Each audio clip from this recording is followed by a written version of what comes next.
Welcome to another episode of The Breakdown. I'm your host, Nate Pike. Oh, we've got us a conversation today. I'm excited. I was excited for this one uh, from the moment that we were able to get it set up. And then I got more excited as we had our little pre-interview conversation because there's some other things that came out that, it's going to be a good one, kids. Um, we did a live show in Edmonton a little while ago, and we had a bunch of panelists on. And one of the panelists we had on is the director of an organization called Public Interest Alberta, and he was very funny. And I really enjoyed the conversation that I had on the panel. And I wanted to talk more about Public Interest Alberta because of some of the things that happened during the live show. So I'm very excited to welcome to the program Brad Lafortune. Hey, Bad joke, but how's it it works. going? I'm good. How are you doing, man? I'm doing great today. I've been looking forward to this for the last couple of weeks since we did the show in Edmonton. Thanks for having me on. Yeah. It's a pleasure to have you on. I really, really, for anybody who hasn't gone watched that live or listened to the live episode, there was, I mean, there was so much good insight that was provided by the panel, and especially you, sir. That it's really it is worth making sure that you go and listen to it. And here's the thing. I'm going to do the little plug, and then we'll get right into the conversation because there was the whole thing that got me excited about having this conversation was at one point during the Q&A, the audio which unfortunately did not survive because it turns out there's only so much data that you could fit on a USB stick, and 4.5 hours of audio ain't it. But at one point during the Q&A, there was somebody from more rural Alberta who was talking about community and talking about the desire for a sense of community. And you spoke to that person about uh, your organization and some things that could be done to build that community. So that was what I was like, oh, we could Yep. make a meal out of this. And then you gave me this big thing that I've circled here on my piece of paper in front of me. We're going to get to as well. But Yep. before we get to all of that, let's start with the broad question. Nothing to do with Public Interest Alberta. Nothing to do with the other things. Who is Brad Lafortune? Ooh, that is the toughest question. Let me give some broad strokes. I'm a dad first and foremost. I live in Edmonton, Alberta, Treaty 6 territory, and I was born in Edmonton, but my dad moved us out to Saskatoon in '86. Moved out of Alberta like a lot of Albertan families at the time. Grew up in Saskatoon, moved back for school to Edmonton to go to Grant MacEwan and then University of Alberta. Been back in Alberta for over 20 years now. So I consider myself to be, like I said, my number one full-time job is being a dad. I have a beautiful 8-year-old daughter who's starting grade 3 today. And I love this province. I'm an advocate, I'm an activist, and I'm someone who really likes to do politics. I think that advocacy is for everyone, and I'm lucky enough to do that for a living. So that's a bit about who I am. Yeah, off the top. I mean, I want to talk about the Grant MacEwan thing because there's one little tidbit I had no idea about that you threw out during the live show. And so, when you went, what did you study in school? I'll hedge it a bit. Yeah, well, I remember, so I studied theater arts at Grant MacEwan in the Orange Building before they moved downtown. And it was a 2-year theater diploma program where I got to sing, dance, and act for 2 years. And yeah, I remember telling my dad I was going to go to theater school, and he's really supportive in general of everything I wanted to do. But he's like, "Are you really sure about that?" I'm like, "Absolutely."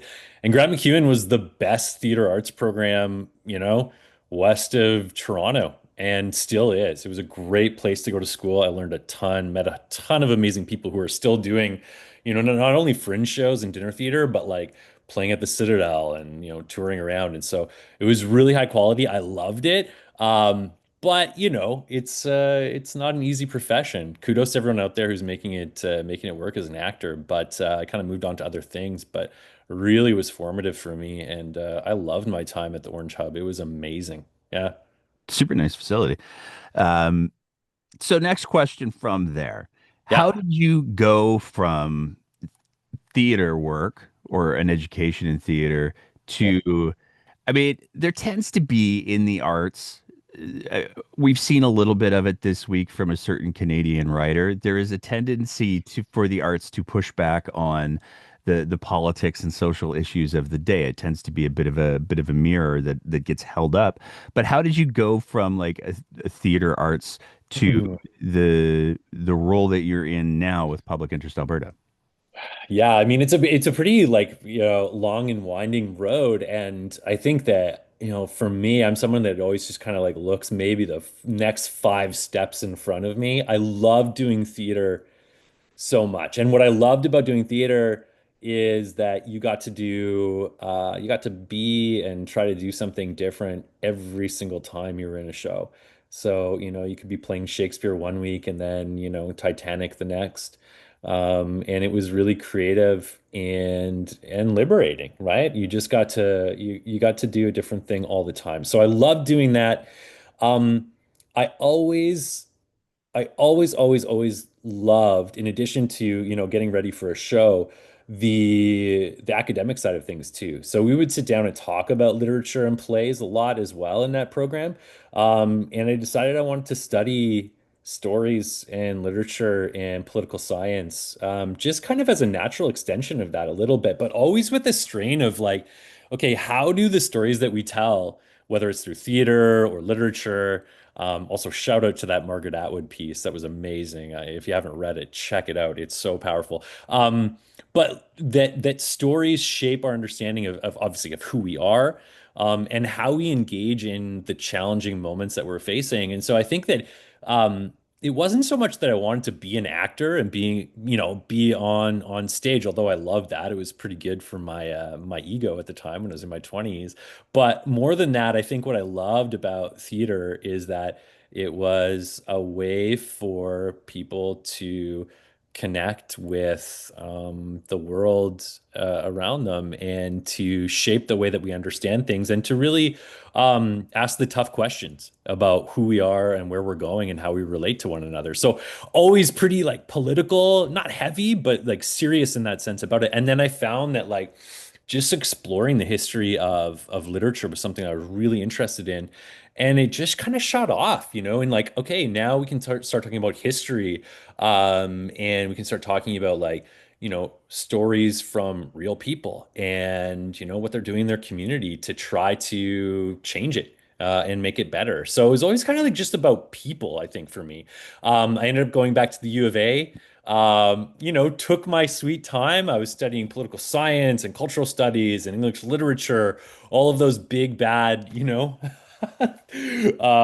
disciplines that, get people to think creatively and critically, which has really informed the way that I approach my work. And, has given me those kind of like soft skills of, writing and sharing stories and working with people, that are just so essential to doing any kind of like political work. Yeah. How did that get you to Public Interest Alberta though? Okay. Okay. Yeah. Specifically, public interest Alberta. Yeah, Okay. yeah. So, here's what happens. When you work in government and you work for not the Conservatives. I was working for Rachel Notley for 4 years.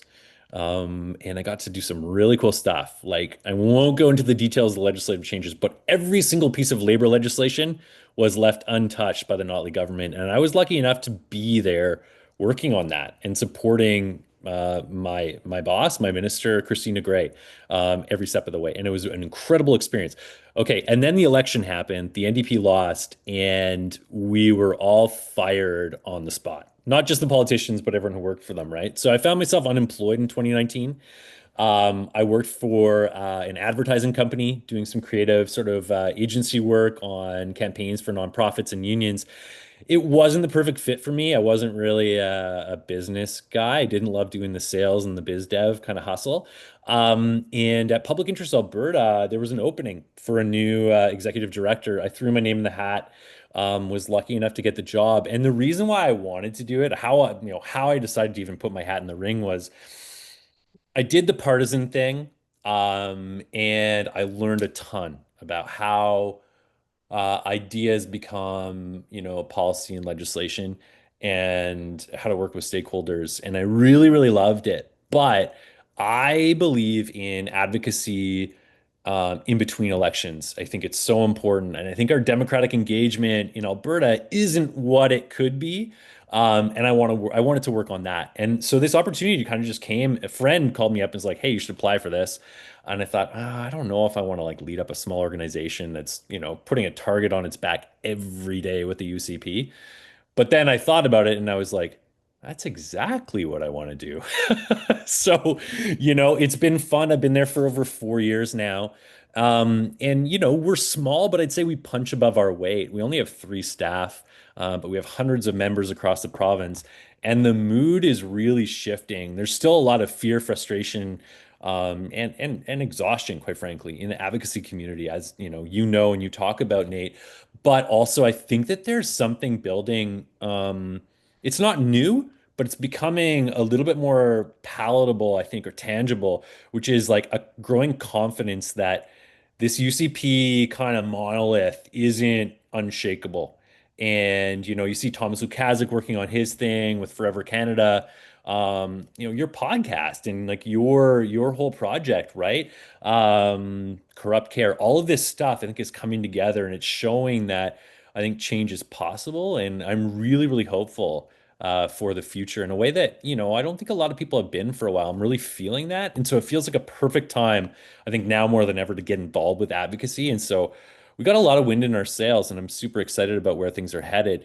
And I wouldn't change it for the world. I get to talk to people every single day about their hopes and dreams and fears as well about the way things are going and how we can take that energy and work together for something better. There's more democratic and that includes everybody. So it's a really awesome place. I'm really lucky to be doing what I'm doing for sure. Oh, you gave me so much to work with there, sir. Um, eh, eh, yeah, I love what you're talking about in regards to the tipping point that's kind of being hit Mm. because I'm seeing it as well in a lot of unexpected ways. I had a conversation with somebody yesterday, and for the record, we're recording this on September 2nd. But I had a conversation with somebody yesterday where they had no idea what I do outside of.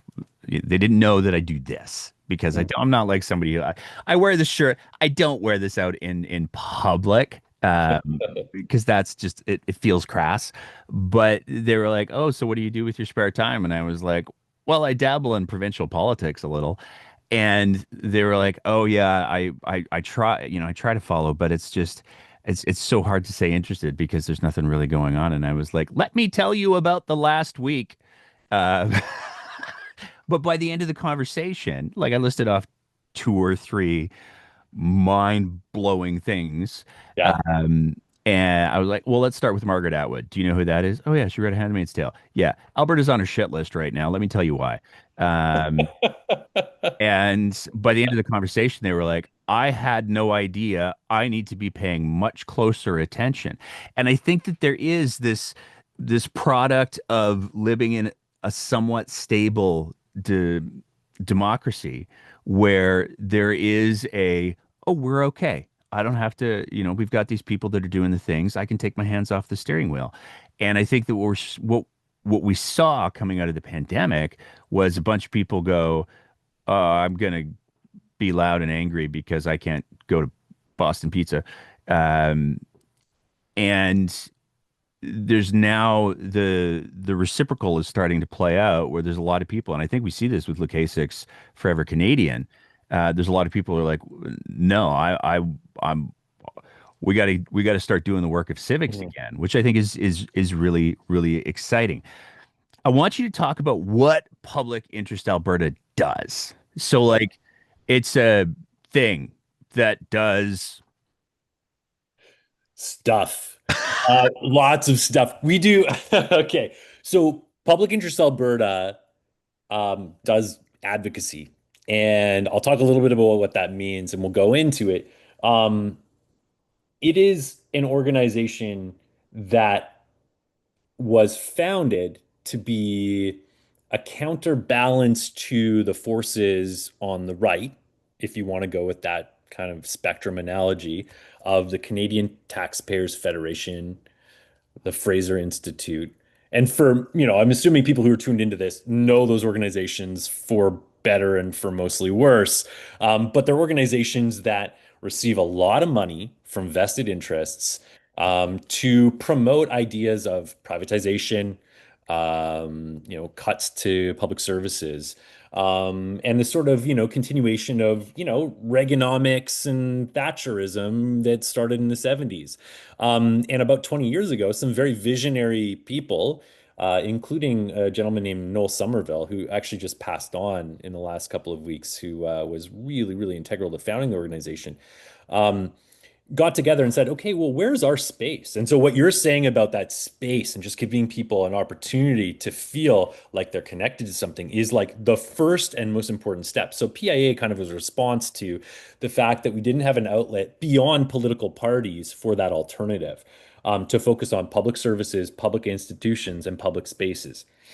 And so what do? We do issue-based campaigns. Right now, we are very focused on saving the Canada Pension Plan. We're also very focused on telling the government that they need to get rid of this ADAP program that is meant to replace AISH and displace AISH recipients from, a secure and reliable income. We're also very focused on democracy right now, and trying to mobilize people to get engaged in the municipal program process, right? So we heard so much about Take Back Alberta in the last 5 years. I always say that, you and me and everybody else out there need to take Alberta back from Take Back Alberta. So we've had campaign schools for potential school board candidates and their teams to learn about the brass tacks of what it means to run for office and how you do that, how you develop your lit, how you go door knocking, how you do data collection. Um, and it's been really successful. So we do a lot of issue campaigns. We do training for advocates, potential candidates, and we do a lot of public awareness and education as well. So we released an annual child poverty report that came out a month ago. What else do we do? Right now, we're focused on planning for our annual conference, which is coming up in April. We get hundreds of people together in a room to hear from people like Nate Pike. You were a guest at our last conference, which is fantastic. And people from around the province and beyond who talk about civic engagement and public advocacy and what it means. Because sometimes, yeah, you're right. I mean, I always hear it all the time. They're like, well, like I'm doom scrolling. I might hit repost on whatever social media platform I'm on. I sometimes do the form letter and send it off to the premier's office, but I know they're getting 1,000 of those a day and they just delete them. What can I really do? And I think that more and more post-pandemic, under this government, it comes down to community organizing, in person, having conversations and saying, hey, what's going on in your community? How can we help? And so we try to do a lot of that. We do lobby training, we do campaign training. We give people an opportunity to learn from other advocates who have been successful in their issue-based campaigning. And we bring a lot of disparate voices together. We're not partisan. That's very, very important to us. We're nonpartisan. So it is a bit of a clearinghouse or convening space to talk about issues that affect all of us, from early learning and childcare all the way to seniors care.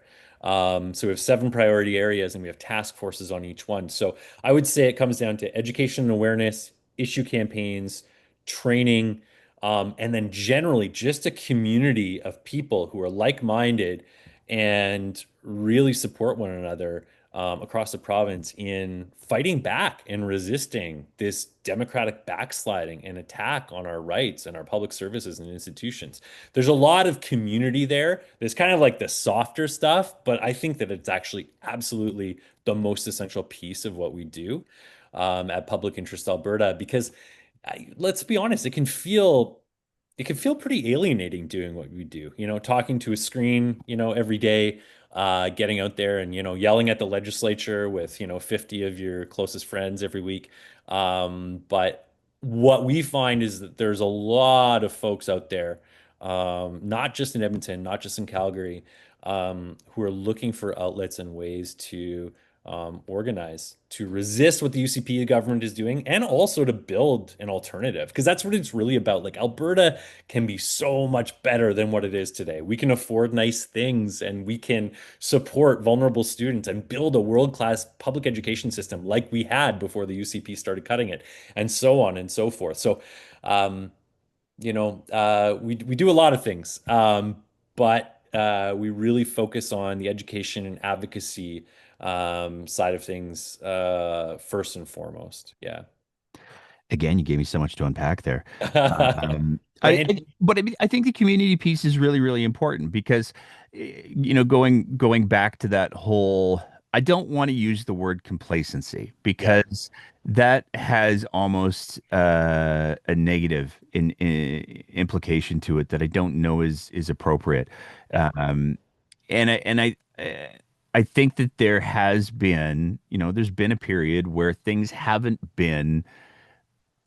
I mean, I don't remember. I've lived in this province my entire life, with the exception of a very short period, and I don't remember book bans ever coming up before. Like I just don't remember it, and so I think that there is a product of living in a semi-stable state for a while is oh, okay. Things are going well. I don't have to really get engaged. And if you aren't really getting engaged, then the tools and the mechanisms by which you get engaged start to become increasingly foreign. And so when we find ourselves in this week where Margaret Atwood is calling out the Premier of Alberta for banning books, among other things, and all of the other things that are going on. People are going, whoa, whoa, whoa, whoa, whoa, whoa, whoa, whoa, whoa. What is happening here? What do I do? What do I do about all of this? And that's where I think the education piece that Public Interest Alberta is endeavoring to provide is so interesting because you're not when you talk about the Fraser Institute. I mean, I talked about them on Sunday. Um, and I was like, even the Fraser Institute says that we're funding education and teachers the worst in Canada. Like, Right? when these guys are like, "Oh yeah, no, we're sucking," that's not nothing. And I mean, the Canadian Taxpayers Federation.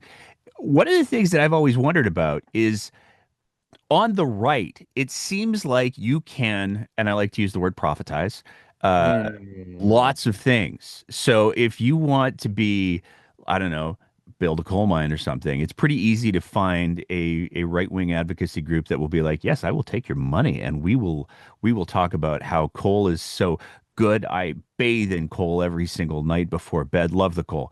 And they can make a lot of money doing that. It doesn't seem like there's a lot of money to be made in progressive causes because you're like, hey, don't do that. And then that's right. the end. So there's not like a $6 million, $6 billion mine at the end of don't do that. It's just don't do that. So how does Public Interest Alberta get its funding? Can you talk about that just for like the Yeah. transparency's sake? Yeah, of course. Yeah, for sure. We definitely don't have we don't have big funders, as you said, but we get our funding from individual Albertans. We have a membership structure where we do $20 for low income Albertans, no questions asked. You don't have to prove what you're earning in a year. The membership for individuals otherwise is $50 per year, but that accounts for, a portion of what we get. The other sustaining funding, as we call it, comes from organizations like CUPE Alberta. So unions that support public education and represent the support staff. Um, the United Nurses of Alberta as well. Health Sciences Association supports us as well. So there's public sector unions. We also have not-for-profit organizations. Um, across the province, including we partner with, End Poverty Edmonton, Momentum in Calgary, and then Voices for Albertans with Disabilities, the Disability Action Hall. And um, we have a relationship where Public Interest Alberta is basically wanting to keep the lights on. Okay. We're not for profit. We are registered under the Societies Act as a nonprofit organization, which is Alberta's legislation, where you say, hey, we're not for profit. We have a board and we have bylaws. Here are our processes. So, what we do with organizations when they want to become members is we say, hey, what would it mean to you to become a member? What are you looking for, and what can you contribute? If it's $0, that's great. Become a member anyway and join us. If you can contribute more, that's great too. We want to keep the lights on. But yeah, to answer your question, for transparency's sake, we're supported by not-for-profits, public sector unions, private sector unions, individuals across the province. We have, hundreds of members, but that's, $50 a year or $20 a year. Um, Again, super small organization. We have 3 staff. We're governed by a board of 16 individuals from across the province. And then we have task forces, which is kind of really the engine of PIA. We have 7 task forces. Those are our committees that are focused on specific issue areas: early learning in childhood, environment, human services and poverty, seniors, education, post-secondary education. I'm probably missing a couple, democracy. And that's where we have like anywhere from like 5 to 25 people on these task forces. And they develop the campaigns and their priorities for the year. And then they go out and do the advocacy that you see. So that's a bit about the structure and the funding piece as well. Yeah. Okay. Obvious question that I have to ask because I know that there's going to Yeah. be people who are like, "Oh, he Oh, just yeah. said he's funded by the unions." He did. Um, Yep. the does Public in Interest Alberta take any direction from its funders? No. No, we have a governing board which is represented by 16 individuals. Some of them are also union members, and they sit on the board. They govern Public Interest Alberta, but we don't take insider plays from organizations that fund us. We partner with those organizations. We have our strategic plan that guides our priorities, our vision and our mission, and our plan about how to execute that. And what we're about, our 3 pillars are like adequately reflect the diversity of Alberta, and we mean diversity when we say diversity, to build our power in the public and through the media to get our message across about saving public institutions and public services. And then the last one is to build our legitimacy as well.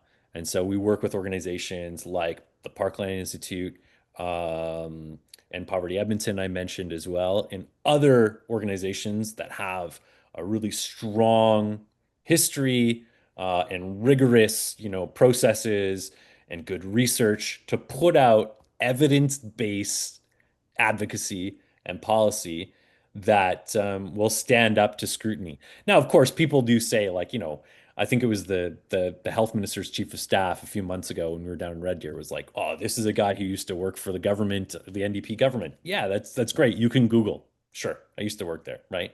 But just because you work for a political party or you otherwise engage in a political party doesn't mean that you are partisan or not thinking objectively about the damage that's being done by this UCP government. We're nonpartisan. We don't take plays from our funders. We're very democratic. Anyone can come to our AGM. It's coming up on the 24th of September. If you're a member of the organization and you've paid your membership before that day, you can come and join our board and tell me what to do. You'll be my boss. So yeah, we're very transparent that way.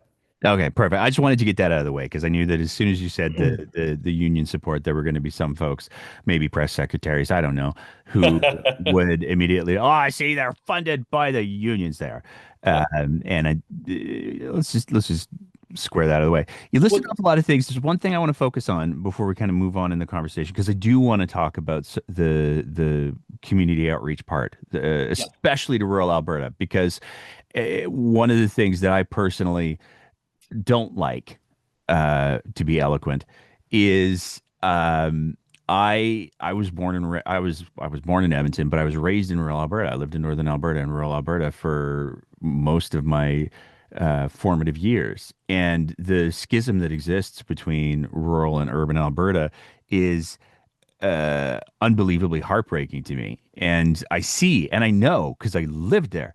There, yes, you've got like the people who are like, oh, we should set up a clan chapter. But you've also got a lot of people who aren't of that ilk, and I think those are the ones who, not being in the urban centers, are the ones who are most looking for like, oh, fuck, what do I do? Pardon my language. So Yeah. I want to get into that, but Yeah. before we do, I want to talk about one of the topics that you listed off there because I think it's really, really important. Mm. Um, the AISH ADAP stuff. Yep. Um, that is, I'm going to use the word diabolical.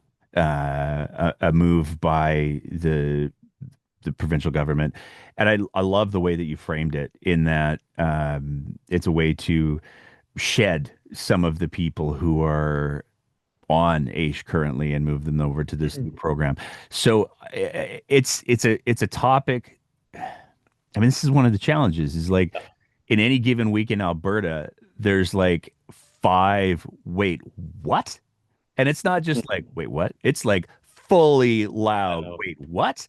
Even just using last week as an example, like the Searle Turton thing with the hate preacher, the minister letting the hate preacher into the legislature, like that is a bonker statement, followed by the book bans, followed by the teacher strike, followed by the she actually wore the blue dress. Are you kidding me? Like there's so much there's so much that happens that it's very, very easy for some of these issues to fall through the cracks. And unfortunately, the issues that tend to fall through the cracks, the first tend to be the ones that affect the most vulnerable. So Yep. if you can just for a few minutes, what Yep. is the H8F transition and Okay. why is it bad? If it's Yeah. bad, it's Yeah. bad. Thanks, Nate. I mean, thank you for like pausing and dwelling on this. And for full transparency, again, like we've heard from, we at Public Interest Alberta have heard from some of our members and supporters who have called us in and said, hey, like in the last couple of months, appreciate what you're doing on everything. We know it's whack-a-mole. But like, this program that is being brought online to replace AISH or at least temporarily replace AISH so they can like, reapply or whatever it's going to be. We'll talk about the details, is something that has fallen by the wayside for a lot of people. And I know that you talk a lot about ableism. I think that's an expression of ableism, right? Like sometimes if it doesn't affect us personally, it's hard for us, even if we care and even if we do our homework, to really understand the impacts of these kinds of changes. So, what we're talking about is Jason Nixon came along several months ago and said, you know what? And this is these are basically his words, okay? He said, you know what? AISH is punitive. It doesn't allow people who want to work to go to work because it gets clawed back if you go to work. And AISH is a long-standing program in Alberta.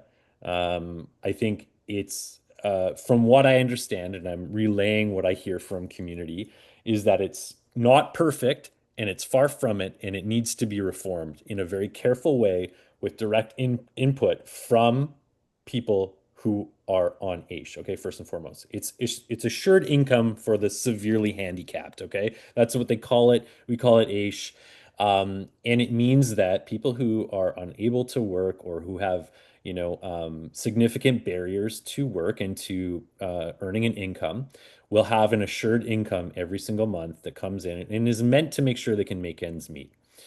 It's not nearly enough as it is. And it's subject to clawbacks if people do earn an income, right?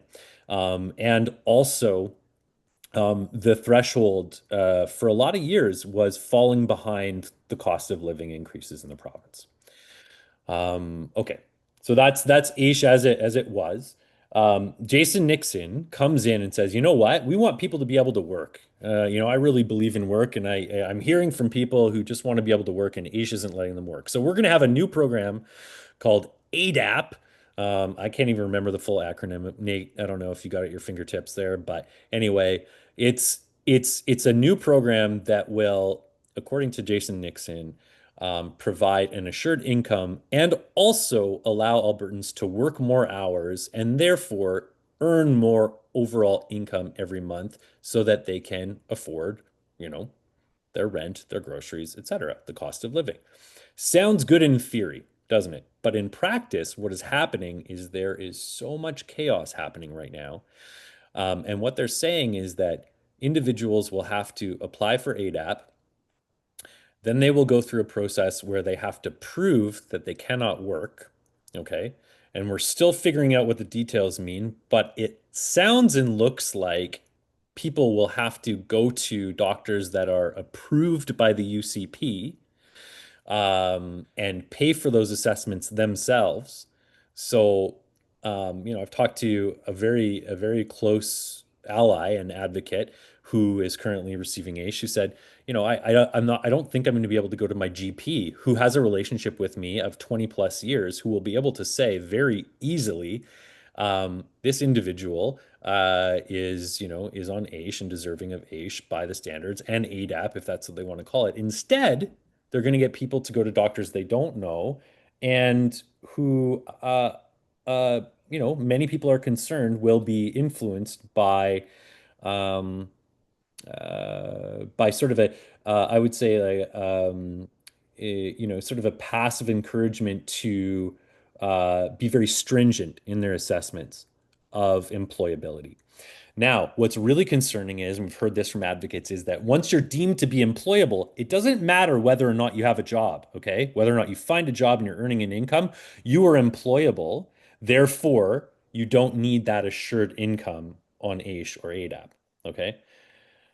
Um, there's there's no way to overstate how concerning this is. In my opinion, this is going to result in many Albertans being at risk of experiencing homelessness very quickly. And and what really gets me is that Jason Nixon and the UCP government are not willing to meet with advocates. There's a really great moment in our history, I think, really powerful, going back to 2012, ancient history now, where the disabilities community got together and they were very concerned about what was happening in the Department of Human Services and Poverty at the time, or Human Services rather, at the time. Um, and they got together and they all had T-shirts and signs that said, "Nothing about us without us," right? Nothing about us without us. And I was a young advocate at the time, and I remember looking around and thinking, "Holy shit, I'd never heard this before." But that is very profound and also very basic. We shouldn't be making policy without it being led by the people who it's going to impact the most. And I can't find a single AISH recipient or advocate or caregiver who advocates on behalf of an AISH recipient who says, you know what's a good idea? This ADAP program. It's going to be a complete disaster. And so our goal is to, at PIA and with our partners at, other organizations who have lost their funding because they're advocacy organizations within the disabilities community, is to stop ADAP in its tracks and then advocate for reforms to AISH. I always go by, if it's not broke, don't fix it. AISH is a little bit broke. It's tired, but it can be reformed. What we need to do is increase the threshold for people who can and want to work and are able to find work to work without clawbacks to their basic AISH amount, and then also raise the basic AISH rate to a level where it meets the requirements of the basics in your community, in the part of the province that you live in, so that you can buy groceries, pay your rent, pay for your medicine, transportation, and the basics. Because right now it's fallen behind. So we can reform AISH and make it a program that works for people, and not. And this is the big thing, Nate. And I'll just say this and then stop ranting. But like the big thing is that what they're doing is very obvious and very nefarious, right? What they're doing is they're calling into question um, the um, the integrity of individual Albertans who receive AISH by saying, by implying, I should say, by implying, hey, here's a new program that will, we're just going to make sure that you actually can't work, go through these hoops. And by the way, pay for it yourselves. Might be hundreds of dollars out of pocket to get these forms filled out by your doctor. But we're just asking the question, like, can you really not work? Do you really need to be on an assured income program? Are you sure about that? I mean, to me, it's very clearly, and forgive me for repeating this phrase because it's disgusting, but to me, it's clearly welfare queens from the 90s in the States, right? Um, and it's offensive because we're all Albertans. And you know what? I always love to just like repeat this. This is a line from folks in the disabilities community. And, we heard it at the podcast as well, the taping the other week, is that you might not be disabled now, but one day all of us are going to experience disability. It's just a fact. We all walk around in in these bodies, and one day they're going to slow down, they're going to break down, and something might happen. It might be an accident, it might be an illness, or it might just be aging. But um, this isn't something where, it's something that happens to other people and we don't need to worry about. This affects all of us and we should just care about the most vulnerable. I don't know when that became something that we just don't do in this province. So anyway, that's a rant and a little bit about Asian ADAP. No, that's excellent. I mean, I always go back to the line: the measure of any society is how they take care of their weak and their infirm, because it is. And so, if we're just going like, we don't care about the vulnerable, that says far more about us than it does about the vulnerable. Um, a couple things I just want to. So I looked it up while you were Thank ranting. you.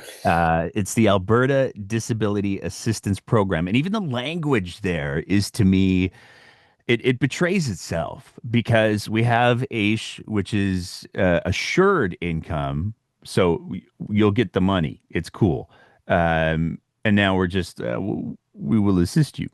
Those are two different choices of language that I think are betray the motivations to some degree. But I think the other thing that's really important that you talked about that I just want to sort of highlight is that piece around um, the destabilization that has occurred in this whole process because a lot of people look at Asia and they go, oh, they're getting money for free. What could they possibly have to complain about? Well, the money that they get keeps them below the poverty line. Yeah. That's just the reality. So you're taking people that are already dealing with a lot of insecurity by nature of the fact they're disabled. And these are also people who are, the vast majority of them are making ends meet under the poverty line in the province. Um, and you're saying to them, hey, you've already gotten approved for AISH, which is contrary to the narratives that exist out there, not an easy thing to do. If you talk about to anybody who is on AISH about what they have to go through to get on AISH, it's not just like I raised my hand. It's a miserable, arduous process. And Mhm. so you're saying to these people like, "Hey, you've proven once already that you need these supports. What if you proved it again, but this time you did it all at your own cost? And how would that be? Like, it's just there's so much about this move that demonstrates what it's really about, and it's not about making sure that people are getting the supports. I mean, we've had disabled folks from and disabled advocates on the program many times before, and the arguments ring true if you don't fund people who need assistance appropriately, they will access emergency pathways for all of the things which inevitably cost more, which inevitably cost the taxpayer more, or you can fund them appropriately and they can actually not access those emergency pathways and contribute to the economy. And so it should by any measure that's not cynical, that's not viewing this from a state of I don't believe you.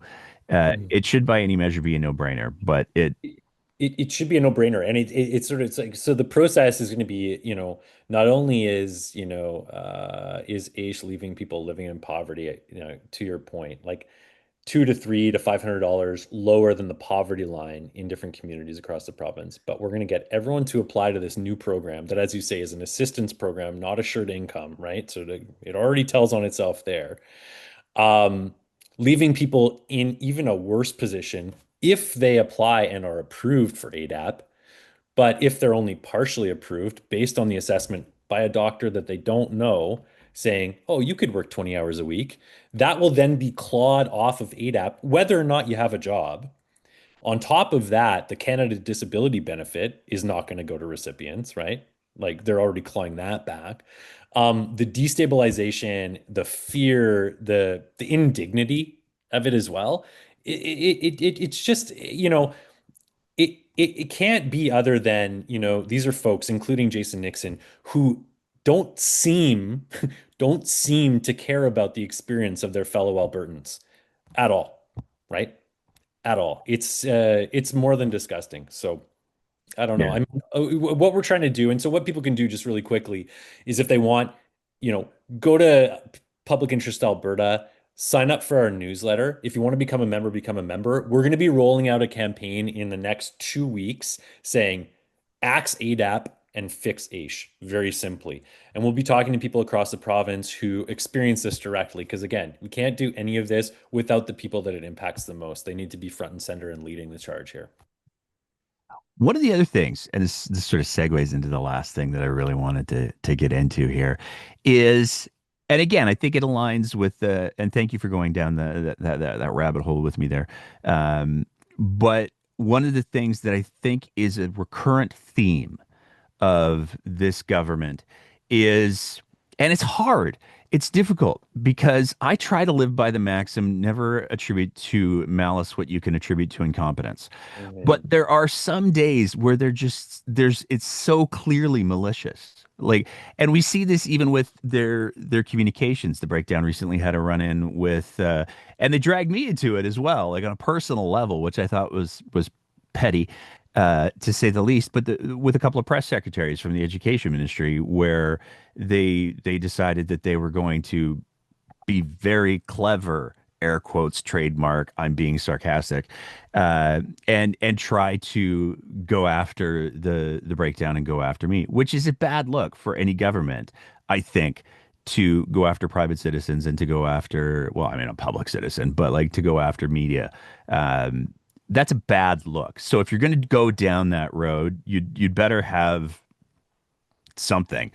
And it was just childish insults. And it was like it was disappointing. It was frankly disappointing for me because I was like, that's what you're going to come with? Like, come on. But I can totally, as you know, I've been operating in this sphere for 6 years now, so I'm used to toxicity from press secretaries. I do miss, I hate to say this, but Matt did engage. He was bad faith, but at least he had like consistency of thought and he didn't advance. Wolf? Wolf? Yeah. Yeah, I kind of I miss him almost too. he did some gross things, but at least he was consistent and clever at times. And we don't get that from this current batch of, as I like to call them, Timu mats. But Yeah. Yeah. No, it's sort of like you know that they're looking at the talking points for the issue of the day and putting them on their own personal accounts, and you just almost like you're kind of like, oh, I just almost feel bad for you guys, right? well, Like, if you're going to make yourself part of the story, do so from a place of credibility. And I don't know that a press secretary, as an example, one of the Demetrius Nicolaides press secretary called out the Canadian Civil Liberties Association and was like, "You're lying.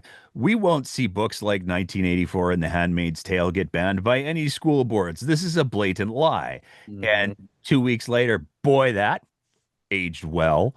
Um, but that's like there's no forethought for what the next move is going to be, and there is a lot of bad faith that happens, and there's a lot of accusations, particularly around the book ban stuff, that have been levied not just by staffers but by the Mhm. premier and some of the high-ranking uh, uh, hired officials in government. I mean, Daniel Smith has said anybody who wants to show this type of material to kindergarten kids, my God, they're monsters.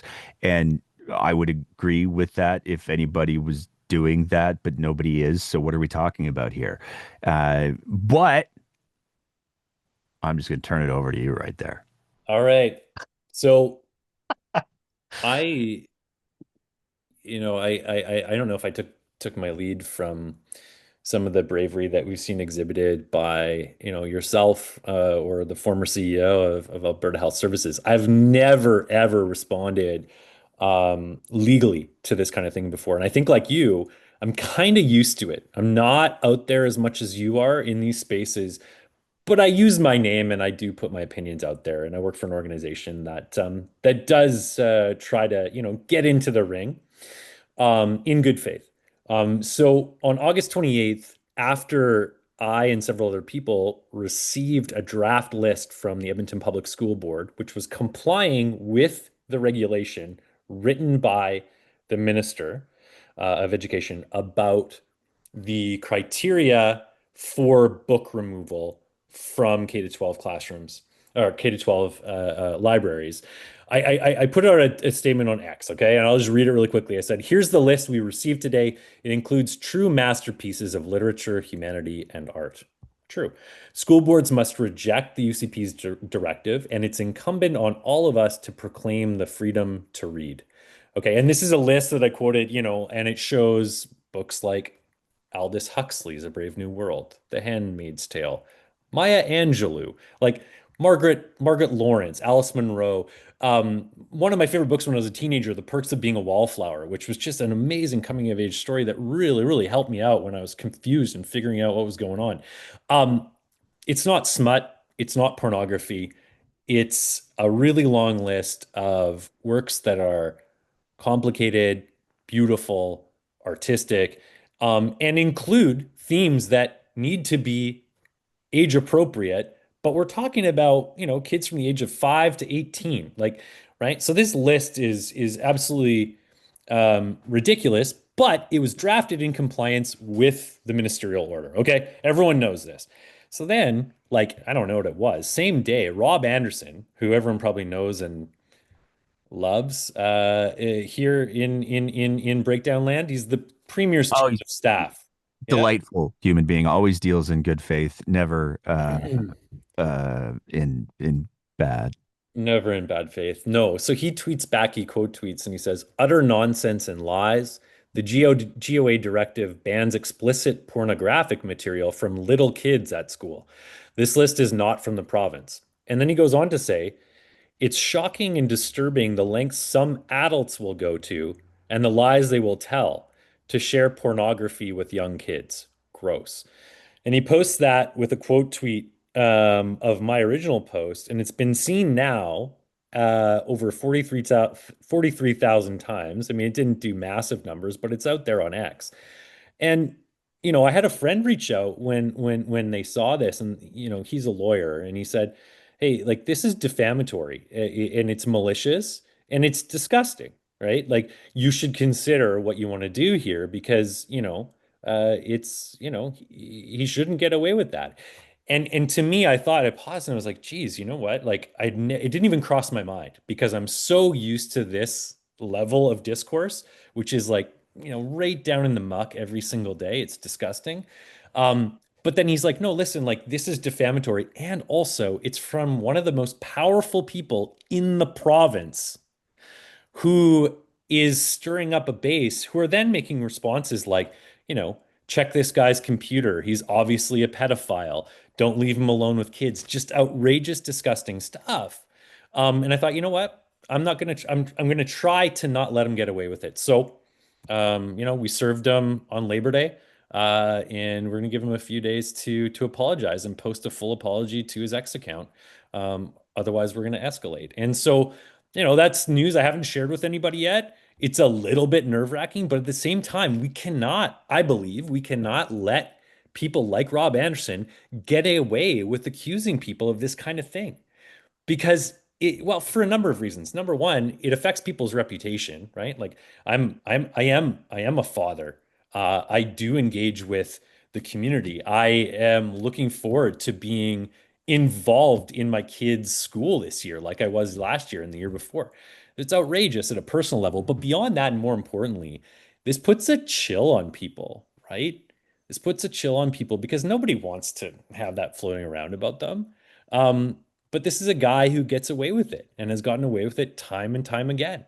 He kind of lurks in the shadows, and then every once in a while he comes out, he insults somebody, and accuses them of something that's really, really disgusting, and then he goes away. And he's one of the most powerful people in the province. So we'll see what happens. I mean, we're giving him a chance to apologize and retract, and we'll go from there. But again, I think I just think about it, it's like I don't want to see anybody in that kind of position or anywhere get away with this kind of stuff. I want to be a part of a conversation in good faith about ideas, and we can disagree, but making these kind of accusations is just, it's not on for me. And I'm not gonna, I'll go all day on this. We're not gonna let it go. And so we'll see what happens. We'll see what happens. There's so many pieces to that are fascinating to me. I mean, like bang on, he is one of the most powerful people in the province of Alberta. There's certainly no shortage of government staffers and government officials who say that he has a heavy hand in the policies that get written and the political strategy that gets deployed from the premier's office. So he's got a lot of clout at the very least. But the other piece, like he's lying. This is and this is the thing that baffles me. It baffles me because either there, I only see two options for the reaction from the government on the book ban piece, and I'm open to anybody who can coherently, whilst referring to the ministerial order, explain to me what I'm missing.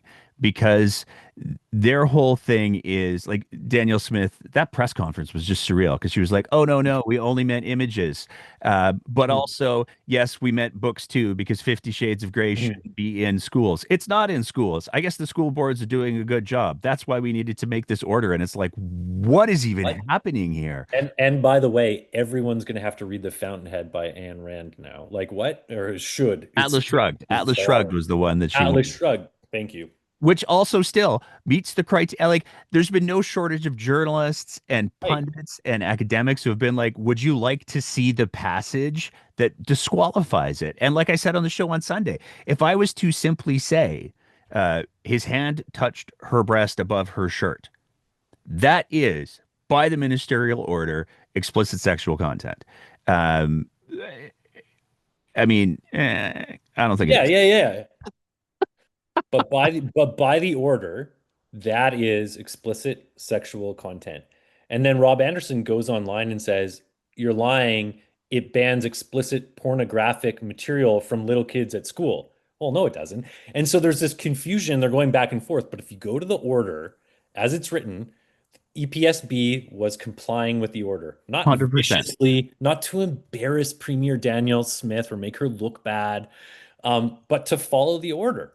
And now they're coming back and saying, "Oh no, no, that's not what we meant." Well, then, like you've probably said this a million times too already, and I say it too. It's like, well, then publish a list, right? Like, do your homework. Well, and that is to me where I cannot ascribe incompetence to this. I'd love to, but I can't because I think it was cowardice. I really do. I think it was they didn't want to be the government that said you can't put Flamer on bookshelves. You can't do that. They didn't want to be the ones that had to wear it. So instead, they thought that they would be clever and farm out the responsibility under explicit and clear direction to the school boards separately. Like that's the other bonkers part to me is like we have like 60 some odd school boards in the province of Alberta, and it wasn't like, hey everybody, here's the steps that we'd like you to follow. Here's the books we need you to remove. It was, hey everybody, here's explicit guidelines that spell out in devastating detail what needs to be done. And if you could just each go and find your own way through to doing that, please. And so this is why we're seeing like there's social media posts where schools are literally taking their libraries and putting them on their front porch and saying free books. And I wish that I was being hyperbolic, but I've got the social media post to back it up, so I'm not. It is that level of bonkers. Um, Um, and sorry, I just want to say, Nate, like, yeah, if you think about it, and I'm just sort of like starting to be able to articulate what I think is really happening here. Um, I agree with you. I don't think it's incompetence or a genuine concern about the age appropriateness of literature or images or both being exposed to children.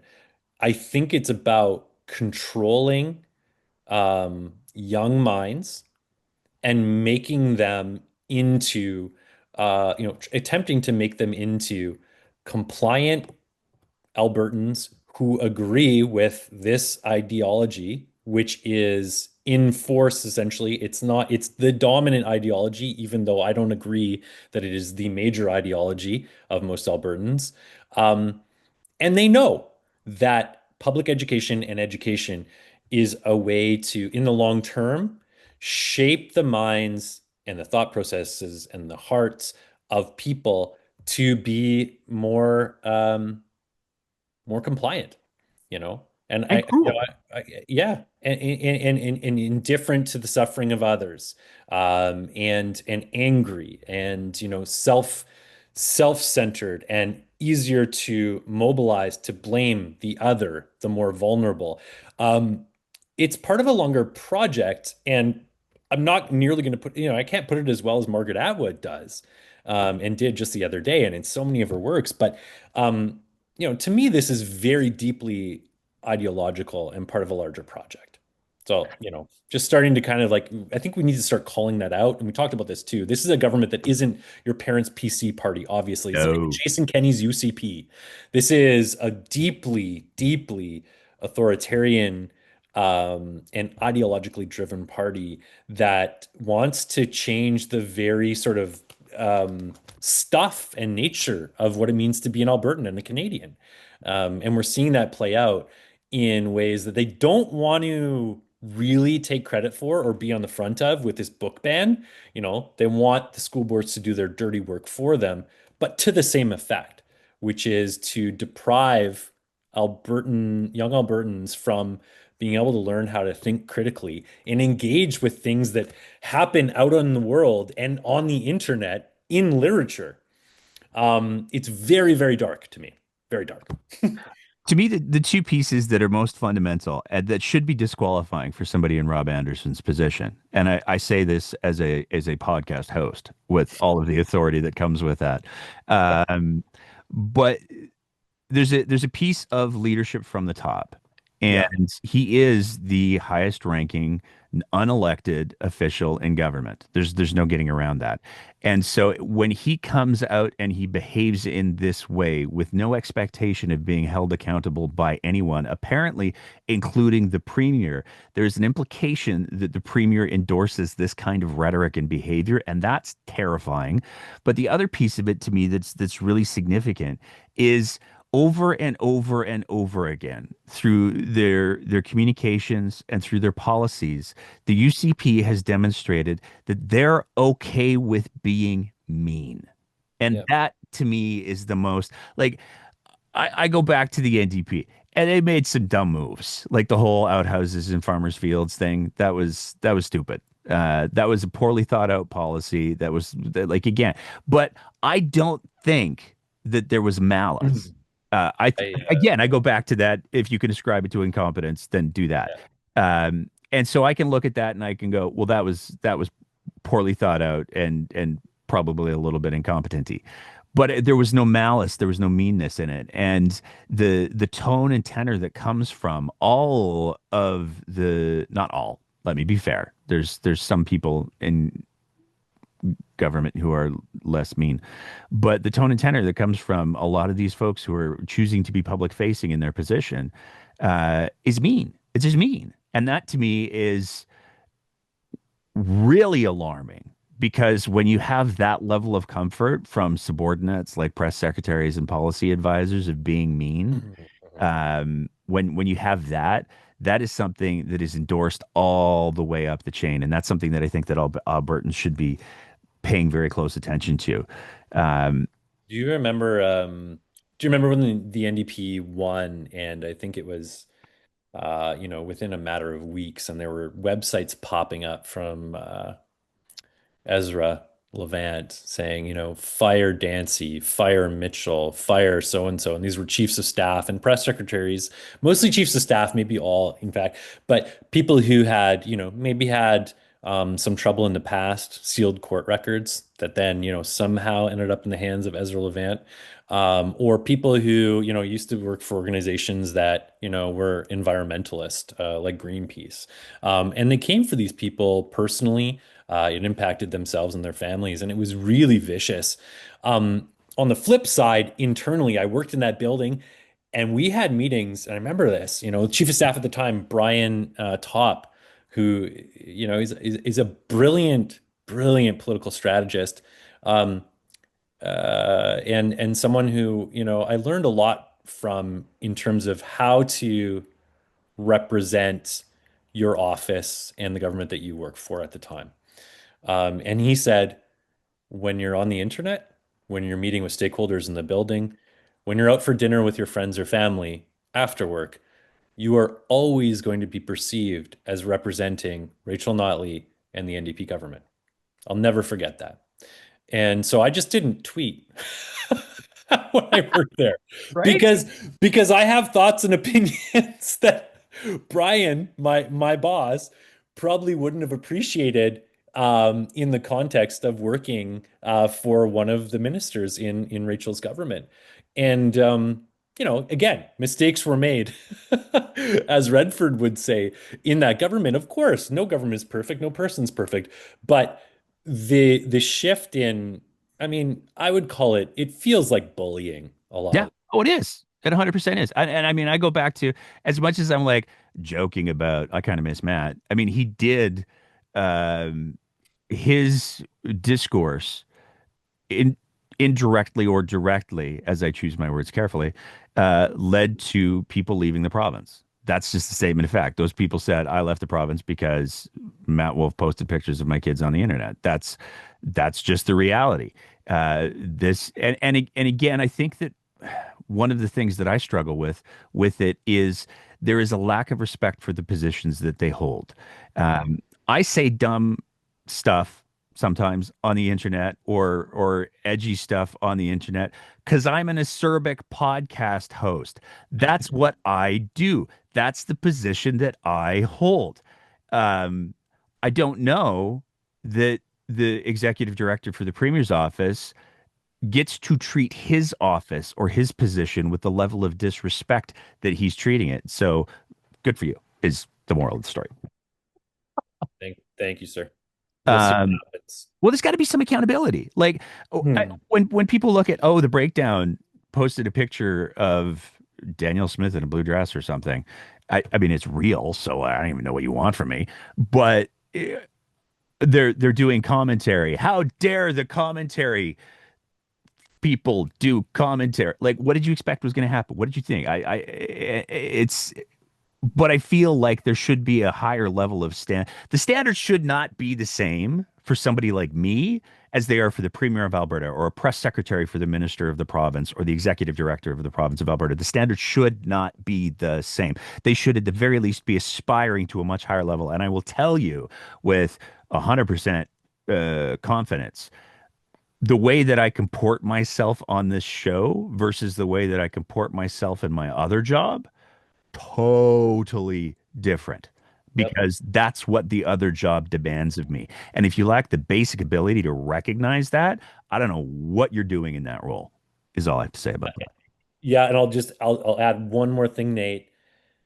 To me, it's very important for people in these types of roles, like Rob Anderson and like Daniel Smith, to understand that, um, in a sense, this is all theater, but there's no fourth wall, and that what they say and do influences their audience, Albertans, their base.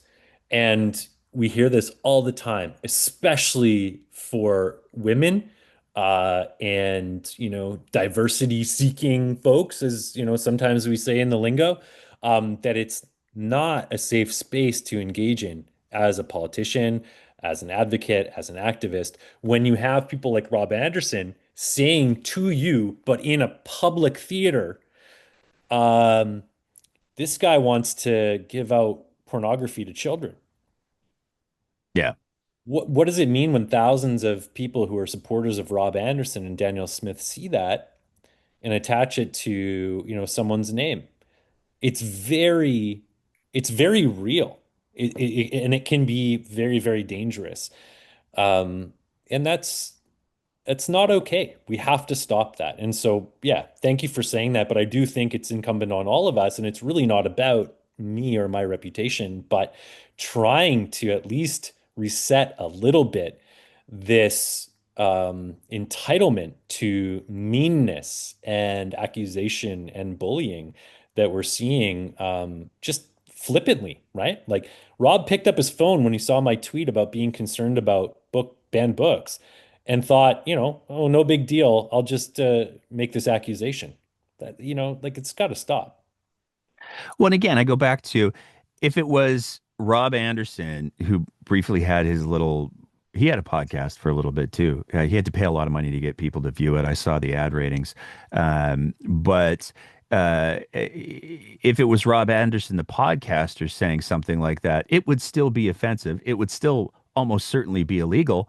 But it would be a shade less alarming Yeah. because it's a podcaster being a podcaster. What are you going to do? Um, it is not Rob Anderson, the podcaster. It is not Rob Anderson, the private citizen. It is Rob Anderson, the executive director to the premier of Alberta.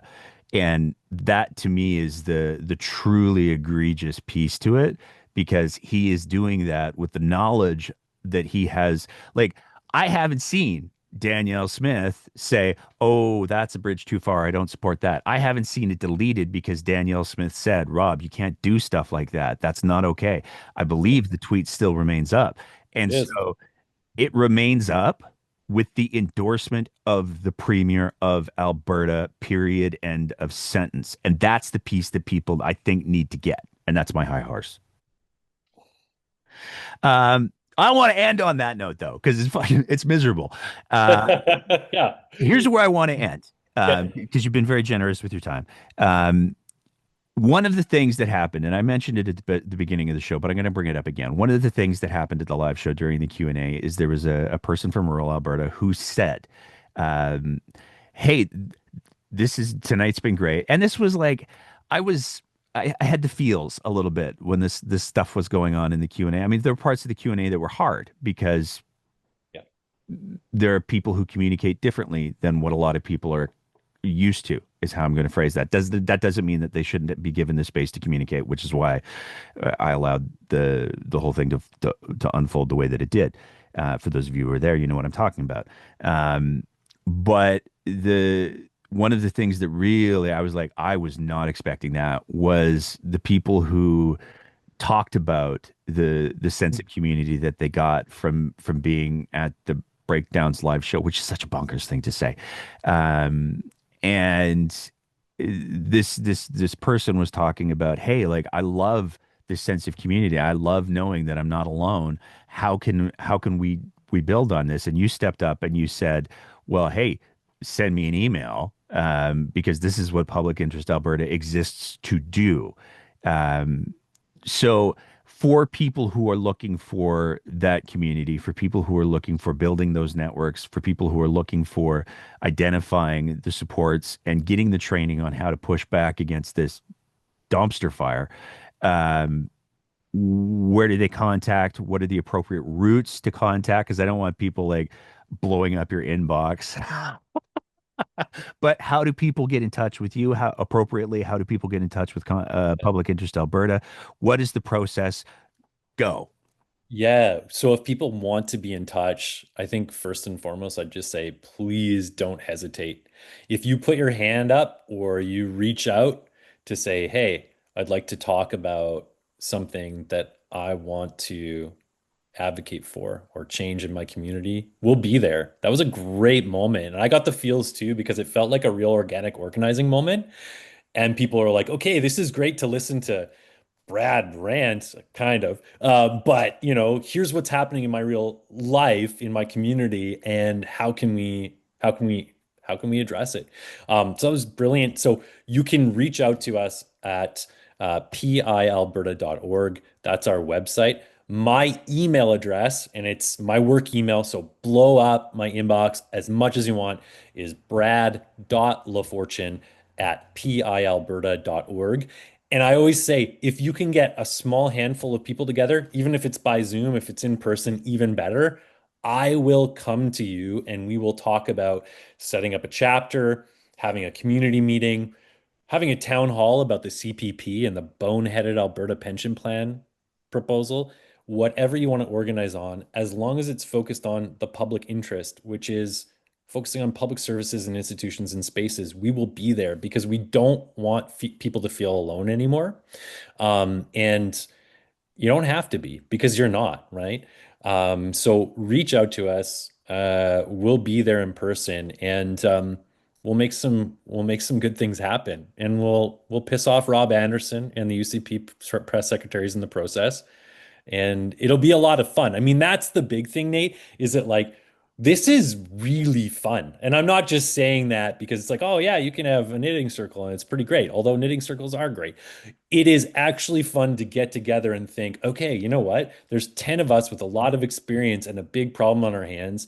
And let's figure out how we're going to stop this coal mine from, being opened back up in the Old Man River watershed. And the next thing you know, like there were hundreds of people at that town hall in Fort Macleod a couple of months ago, and it was incredible organizing. And those folks have been doing amazing work for a couple of years now. And you talk to them, and they're like, well, nobody else was doing it, so we just got started. And getting a little bit outside of your comfort zone, as long as you have the support of people around you, actually kind of feels exciting and good when you're supported by good community.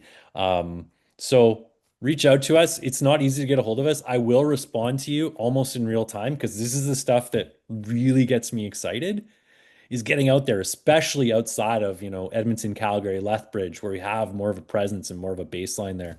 Um, we'd love to organize with you. So yeah, just please be in touch. Awesome. Anything else you want to say? Anything else you want people to hear? I'll give you a free open mic for a couple of minutes at the very, Mm. very end. Oh Um, man. all yours. Okay, well, Nate, first of all, keep doing what you're doing. Love ya. Don't mean to like, make it awkward or whatever, but I think it's important for us, like as people who put ourselves out there to hear from others sometimes, like you're doing amazing work. Thank you. Keep that up. We need your voice now more than ever. I will also say that um, every single teacher in the province. So many of us have your backs. What I've seen when it comes to the discourse online, and just out there in the world is that, oh man, I love it. It's so great. The finance minister and the education minister have totally missed the mark on the public sentiment right now. That's my sense. And teachers have the support of the public in a way that even surprises me a little bit as someone who is just through and through all for public services and believes in worker power.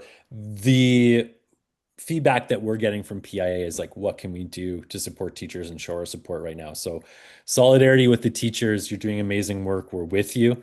And yeah, like going back to the beginning of what we were talking about, Nate, something is shifting. And I know people say that all the time.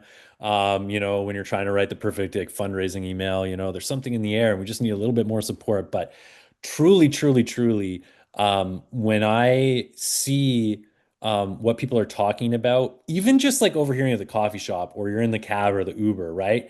What people are talking about is education. They're talking about healthcare and they're talking about democracy in a way that I don't get a lot other than at my boardroom table with my board. It's a bunch of other, people who really, really care about this stuff and have for a long time. It's something in the air, and I'm very excited about that because we need it, right? We need it. This is not, none of this is normal. People should not get used to this or become desensitized to what is happening because of Daniel Smith's particular brand of, um, right-wing authoritarianism with like libertarian rhetoric, whatever it is. It's very, very dangerous. And now more than ever, we need people to stand up and get involved. That can be big, that can be small, that can be loud, it can be quiet, but just keep doing what you're doing because, we've got this. We're going to bring this government down, whether Rob Anderson likes it or not. We just have to keep doing what we're doing. So, thank you so much for having me on today, Nate. I loved it. I know I get a little bit ranty, so thank you for keeping me on track. And yeah, we'll see you out there for sure. Awesome. Thanks so much for taking the time to chat today. I really appreciate it. And that's it for another episode of The Breakdown. As always, if you appreciate the kind of content that we're trying to produce here, we would love nothing more than if you thought about signing up to be one of our Patreon sponsors at www.patreon.com/thebreakdownab, where for just the price of a fancy cup of coffee a month, you can help us continue to produce this kind of content. Whether you're listening to the audio version of the podcast, in which case, maybe leave a review and a rating, or whether you're watching it on one of our streaming platforms, we want to say a big thank you to everybody who is part of the Breakdowns audience. And as always, take care of each other and keep the conversation going.